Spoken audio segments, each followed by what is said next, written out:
ẹ máa pé súnà ló lè ṣe o. Súnà ló lè ṣe. ẹ máa pé súnà ló lè ṣe. On the social media, and I received some comments, which is actually the main reason for me coming to address another issue this morning. Some people in that lecture, as posted on the social media, were saying, oh, even in Professor Alaro's mosque, or in the mosque that he prays, there were tasbihs hung on the pulpit of the mosque. That means it's okay, or it's even recommended to have tasbih, subha, hung on the pulpit of a mosque. You see, whoever has any form of knowledge, it's mandatory on him, on her, to reveal it to people whenever there is need for it. Otherwise, Allah will punish him or her. Allah says clearly in Al-Quran Al-Kareem, لَتُبَيِّنُنَّهُ لِلنَّاسِ وَلَا تَكْتُمُونَ. It's mandatory.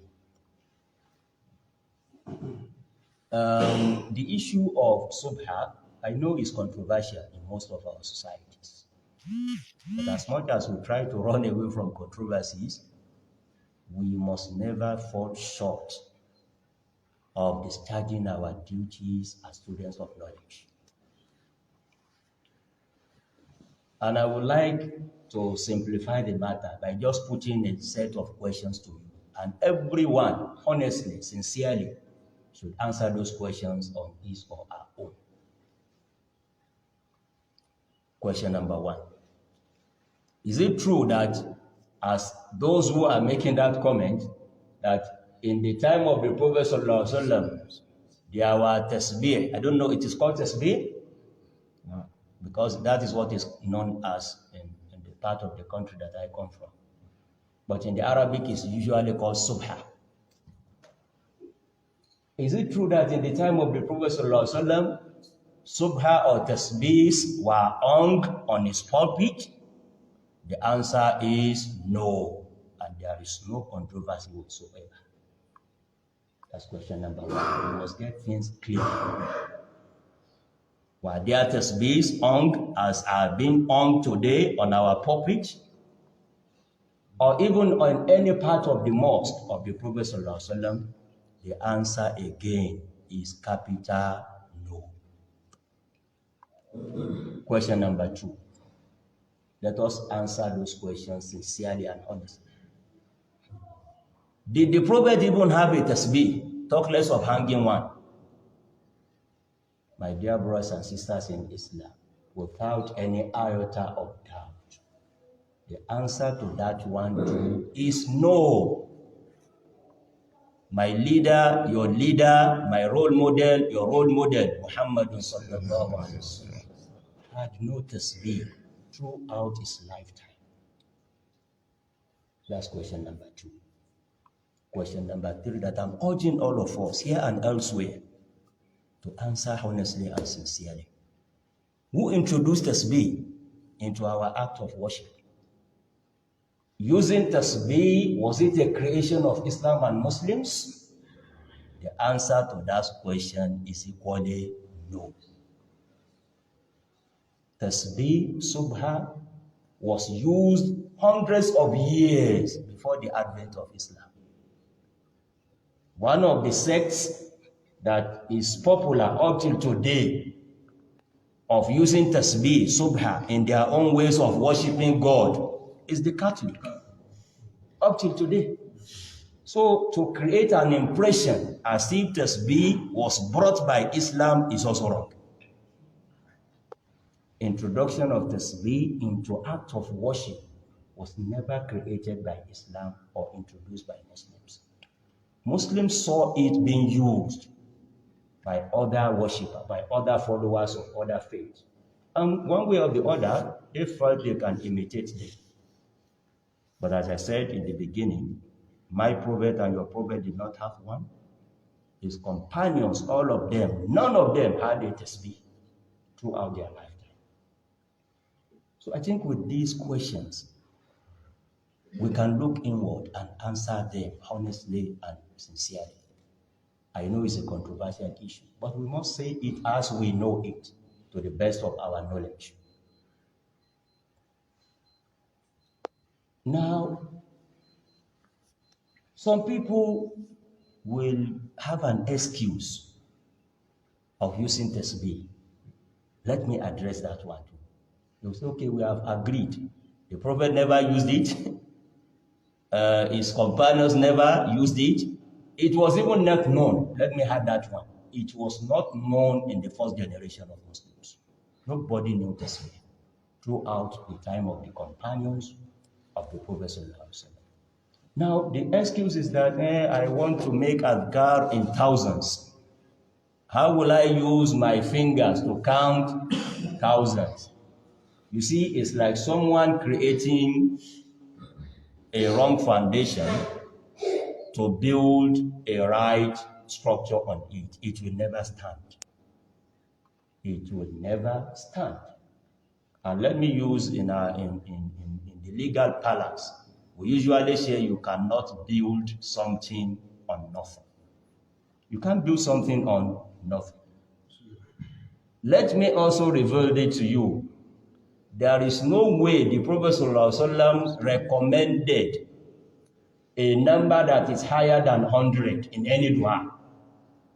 In any dua, in any adhkar. There was no way, there was never that he recommended for you to say any dua in thousands. People are now saying, I want to say la ilaha illallah in millions. You see, that itself is a wrong basis. Nobody asked you to count any adhkar thousands of times or millions of times. The highest the Prophet mentioned in all of his hadith is 100. And that one, you can easily do that as he did it. The best worshipper ever is the Prophet ﷺ. He did dua, he did adhkar, he prayed. What was he using? My dear brothers and sisters in Islam, that's also very clear, very clear. Throughout his lifetime, he will use his fingers to count whatever adhkar, whatever dua. And if we can adopt that, that is the best for us. And you will reap two important benefits in so doing. Benefit number one, you are imitating your role model as commanded, as ordered by Almighty God. He's the only one that you can place before you to say, whatever he does, I will do it, and I will never get it wrong. No any other human being can claim that, except the Prophet. All of us are prone to errors. The only one that has been guaranteed in Al-Quran al-Kareem, وَمَا يَنْطِقُ عَنِ الْهَوَىٰ إِنْ هُوَ إِلَّا وَحْيٌ يُوحَىٰ. So by way of recommendation, let me come to a stop for this address this morning. If I am to recommend for you, I will surely recommend that the best for you is to do as the Prophet did.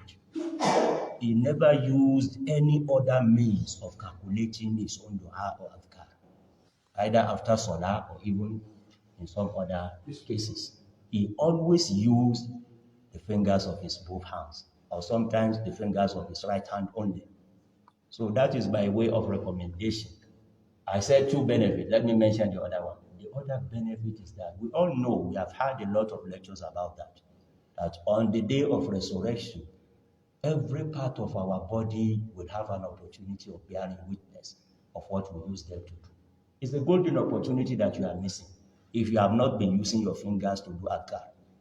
Because when fingers of those who use them will testify in their favor, your own fingers will say, he never used me. And you will not find tasbih on that day. Where will you find one?